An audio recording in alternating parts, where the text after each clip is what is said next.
আমরা করতেছি ষষ্ঠ অধ্যায় ডিটারমিনেন্টস। তো ডিটারমিনেন্টস অধ্যায় 6-এর যে 1 নম্বর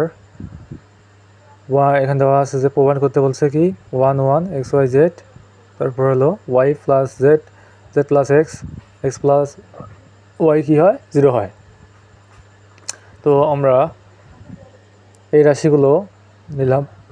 লেফট হ্যান্ড সাইডে কী আছে এই সংখ্যাটা আছে যে সারি 1 বরাবর 1 সারি বরাবর আছে xyz। সারিটা কী হলো, এটা হলো অনুভূমিক বরাবর।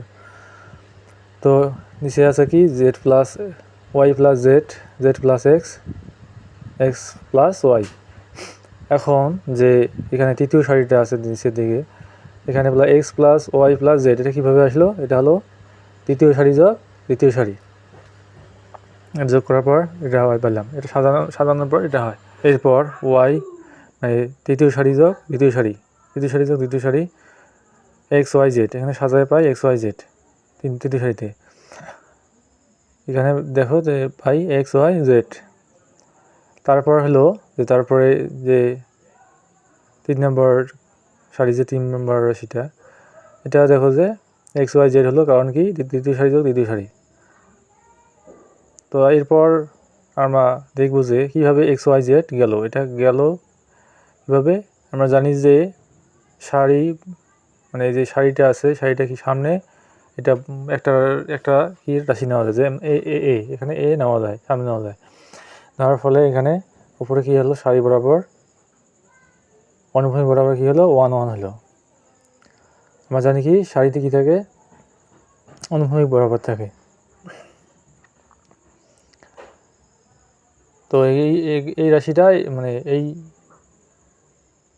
টিপসটাই আমরা ফলো করছি হলো এক্স ওয়াই জেডের ক্ষেত্রে। এক্স ওয়াই জেড কী হবে, কেটে যায় 1 হবে। কী হবে 1 আমরা জানি যে দুটা সারি বা কলাম সমান হলে কি হয়, যে 0 হয়। এখানে দেখা যায় যে দুটা সারি কী হয়েছে, সমান হয়েছে, এই জন্য 0 হয়েছে। আমি বারবার বলতেছি সারি কী হলো, সারি কী হয়, অনুভূমিক বরাবর থাকে। এখানে দুইটা সারি সমান হয়েছে, যার ফলে এর মান আসলো কি 0।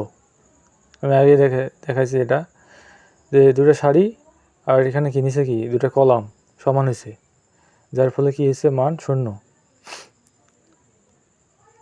এটা আপনাদের মনে রাখতে হবে যে সারি বা কলাম দুটো সমান হলে মান হবে কি 0। এটা হলো রাইট হ্যান্ড সাইড। থ্যাঙ্কস।